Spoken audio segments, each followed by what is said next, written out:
একলব্য কে ছিলেন? একলব্যের জীবনী ও গুরুদক্ষিণা। একলব্য নামটি শুনে থাকবেন, কিন্তু এখনও তার সম্পর্কে অনেক ব্যক্তি অনেক তথ্য জানেন না। যেমন একলব্য কে ছিলেন, একলব্যের জীবন কাহিনী, একলব্যের পিতার নাম কি, একলব্যের মৃত্যু কিভাবে হয়। এই জন্য আজকের এই ভিডিও থেকে আমরা একলব্য সম্পর্কে বিস্তারিত জেনে নেব। যদি আপনিও একলব্য সম্পর্কে জানতে আগ্রহী হন তাহলে আজকের ভিডিওটা অবশ্যই দেখুন। আশা করি এখানে দেওয়া একলব্য গল্পটি আপনার অবশ্যই ভালো লাগবে। তাই চলুন দেরি না করে একলব্য কে ছিলেন এবং একলব্যের জীবনী ও গুরুদক্ষিণা সম্পর্কে জেনে নেওয়া যাক। মহাভারতের যুগে শৃঙ্গারপুর ছিল প্রজাক, এলাহাবাদ উপকূলীয় অঞ্চলে বহুদূর বিস্তৃত একটি রাজ্য, এবং এটি ছিল একটি আদিবাসী এলাকা। বেতরাজ হিরণ্যধনু ছিলেন সেই এলাকার রাজা এবং একজন মহান যোদ্ধা। গঙ্গার তীরে অবস্থিত শৃঙ্গারপুর ছিল সেই রাজ্যের শক্তিশালী রাজধানী। সেই সময় মগধ, হস্তিনাপুর, মথুরা, চেদি ও চান্দেরি প্রভৃতি বড় রাজ্যের সমানই শৃঙ্গারপুর রাজ্যের ক্ষমতা ছিল, এবং রাজ্যের রাজা নিষাদরাজ হিরণ্যধনু এবং রানী সুলেখা এবং তাদের প্রজারা সুখী ও সমৃদ্ধশালী ছিল। সেই সময় নিষাদরাজ হিরণ্যধনুর রানী সুলেখা একটি পুত্রের জন্ম দেন যার নাম ছিল অভিদ্যুম্ন। ছোটবেলায় তিনি অভয় নামে পরিচিত ছিলেন। শৈশবে অভয় যখন শিক্ষার জন্য তার পরিবারের গুরুকুলে যান, তখন অস্ত্রশস্ত্রে শিশুটির নিষ্ঠা ও সত্তা দেখে গুরু শিশুটিকে একলব্য নামে সম্বোধন করেছিলেন। একলব্য জীবনী। গুরুকুল থেকে সমস্ত শিক্ষা লাভের পর একলব্য যুবক হন। তারপর হিরণ্যধনুর এক নিষাদ বন্ধুর কন্যা সুনীতার সাথে তার বিয়ে হয়। একলব্য তার ধনুর্বিদ্যায় সন্তুষ্ট ছিলেন না, তাই ধনুর্বিদ্যায় উচ্চশিক্ষা পেতে তিনি গুরু দ্রোণের কাছে যাওয়ার সিদ্ধান্ত নেন, যিনি সেই সময় তীরন্দাজে দক্ষ ছিলেন। একলব্যের বাবা জানতেন যে দ্রোণাচার্য শুধুমাত্র ব্রাহ্মণ ও ক্ষত্রিয় শ্রেণীকে শিক্ষা দেন, এবং তিনি এ বিষয়ে একলব্যকেও বলেছিলেন। কিন্তু ধনুর্বিদ্যা শেখার আবেগ নিয়ে এবং দ্রোণাচার্যকে তাঁর শিল্পকলার দ্বারা প্রভাবিত করার চিন্তা নিয়ে তাঁর কাছে গিয়েছিলেন। কিন্তু এরকম কিছুই ঘটেনি এবং গুরু দ্রোণাচার্য তাকে প্রণাম দিতে অস্বীকার করেন। একলব্য এতেও আহত হননি এবং তিনি সেখানে বনে অবস্থান করে তীরন্দাজ করার সিদ্ধান্ত নেন। তিনি বনে দ্রোণাচার্যের একটি মূর্তি তৈরি করেন এবং তাঁর ধ্যান করে তিনি ধনুর্বিদ্যা আয়ত্ত করেন। একদিন আচার্য দ্রোণ তাঁর শিষ্য ও একটি কুকুর নিয়ে সেই বনে পৌঁছেছিলেন যেখানে একলব্য শিকারের জন্য থাকতেন। তার কুকুর পথ হারিয়ে একলব্যের আশ্রমে পৌঁছে ঘেউ ঘেউ করতে লাগল। একলব্য তখন ধনুর্বিদ্যার অনুশীলন করছিলেন। কুকুরের ঘেউ ঘেউ শব্দে একলব্যের সাধনা বাধাগ্রস্ত হচ্ছিল। তাই তিনি এমন তীর নিক্ষেপ করলেন যে কুকুরটি সামান্য আঁচড়ও দিল না এবং কুকুরের মুখও বন্ধ হয়ে গেল। একলব্য এমন দক্ষতার সাথে তীর নিক্ষেপ করেছিলেন যে কুকুরটি কোনোভাবেই আঘাত না করে এবং তার তীর দিয়ে কুকুরের মুখ বন্ধ করে দেয়। কুকুরটি দ্রোণের কাছে ছুটে গেল। কুকুরটি অসহায়ভাবে গুরু দ্রোণের কাছে পৌঁছে গেল।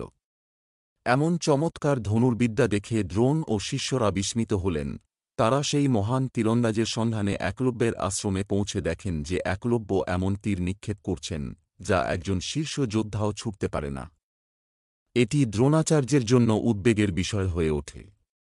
তিনি একলব্যের সামনে তাঁর গুরু সম্পর্কে জানার কৌতূহল দেখালে একলব্য তাঁকে সেই মূর্তিটি দেখান। দ্রোণাচার্যকে মানসিক গুরু হিসেবে বিবেচনা করে একলব্য নিজে অনুশীলনের মাধ্যমে এই জ্ঞান অর্জন করেছিলেন জেনে তিনি আরও অবাক হয়েছিলেন। একলব্যের গুরুদক্ষিণা। তার মূর্তি দেখে আচার্য দ্রোণ বললেন, তুমি যদি আমাকে তোমার গুরু মনে করো তবে আমাকে গুরুদক্ষিণা দাও। একলব্য জীবন বিসর্জনের কথা বললেন। গুরুদক্ষিণায় গুরু দ্রোণ বুড়ো আঙুল চেয়েছিলেন যাতে একলব্য শ্রেষ্ঠ ধনুর্ধারী না হয়। এমনটা হলে অর্জুনকে মহান তীরন্দাজ বানানোর প্রতিশ্রুতি মিথ্যে হয়ে যাবে। একলব্য বিনা দ্বিধায় গুরুকে তার বুড়ো আঙুল অর্পণ করলেন। এরপর একলব্য ছাড়া সবাই চলে গেল। একটি পুরানো গল্প অনুসারে এর একটি প্রতীকী অর্থ হতে পারে যে একলব্যকে খুব মেধাবী বলে জেনে দ্রোণাচার্য তাকে বুড়ো আঙুল ছাড়াই ধনুক চালানোর বিশেষ দক্ষতা উপহার দিয়েছিলেন। আরও বলা হয় যে বুড়ো আঙুল কাটার পর একলব্য তর্জনী ও মধ্যমা আঙুল ব্যবহার করে তীর ছুটতে শুরু করেন। এখানেই আধুনিক ধনুর্বিদ্যার জন্ম, তাই একলব্যকে আধুনিক ধনুর্বিদ্যার জনক বলাই সঙ্গত হবে। নিঃসন্দেহে এটি উত্তম উপায় এবং আজকাল এভাবেই তীরন্দাজ করা হয়। পরে একলব্য শৃঙ্গারপুর রাজ্যে ফিরে আসেন এবং সেখানে বসবাস শুরু করেন। পিতার মৃত্যুর পর তিনি সেখানে শাসক হন এবং অমাত্য পরিষদের পরামর্শে তিনি শুধু তার রাজ্য পরিচালনাই করেননি, নিষাদ ভীরুদের একটি শক্তিশালী সেনাবাহিনী ও নৌবাহিনীও গঠন করেন এবং তার রাজ্যের সীমানা প্রসারিত করেন। ইন্টারনেটে প্রাপ্ত তথ্য অনুসারে নিষাদ রাজবংশের রাজা হওয়ার পর একলব্য জরাসন্ধের সেনাবাহিনীর পক্ষে মথুরা আক্রমণ করেন এবং যাদব বাহিনীকে প্রায় ধ্বংস করে দেন। যাদব রাজবংশের ক্ষোভের পর যখন কৃষ্ণ একলব্যকে ডান হাতের 4টি আঙুলের সাহায্যে ধনুক ও তীর নিক্ষেপ করতে দেখেন, তখন তিনি বিশ্বাস করতে পারেননি একলব্য একভাবে শত শত যাদব যোদ্ধাকে থামাতে সক্ষম হন। এই যুদ্ধে কৃষ্ণ প্রতারণা করে একলব্যকে হত্যা করেছিলেন। তাঁর পুত্র কেতুমান মহাভারতের যুদ্ধে ভীমের হাতে নিহত হন। যুদ্ধের পর যখন সমস্ত পাণ্ডবরা তাদের বীরত্বের প্রশংসা করছিল, তখন কৃষ্ণ অর্জুনের কাছে তার প্রেমের কথা স্বীকার করেছিলেন। কৃষ্ণ অর্জুনকে স্পষ্টভাবে বলেছিলেন যে আমি তোমার প্রেমে কি করিনি।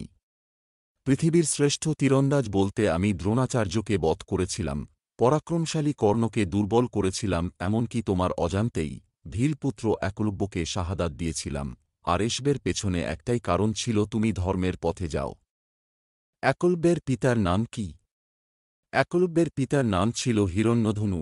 একলব্যের মৃত্যু কিভাবে হয়? কথিত আছে যে একলব্য দ্বারকা আক্রমণ করার চেষ্টা করতে গেলে শ্রীকৃষ্ণের হাতে তাঁর মৃত্যু হয়। উপসংহার: আমি আশা করছি যে উপরের কাহিনীটি একলব্য কে ছিলেন আপনাদের খুবই ভালো লেগেছে। একলব্যের গল্প আমাদের অনুপ্রেরণা দেয় যে আমাদের কখনই হাল ছেড়ে দেওয়া উচিত নয়। আশা করি বন্ধুরা ভিডিওটি দেখে আপনাদের ভালো লেগেছে। ভালো লাগলে আপনজনের উদ্দেশ্যে শেয়ার করবেন, চ্যানেলটি সাবস্ক্রাইব করবেন। আজ এখানেই শেষ করছি। ঈশ্বর আপনার মঙ্গল করুক। নমস্কার, ধন্যবাদ।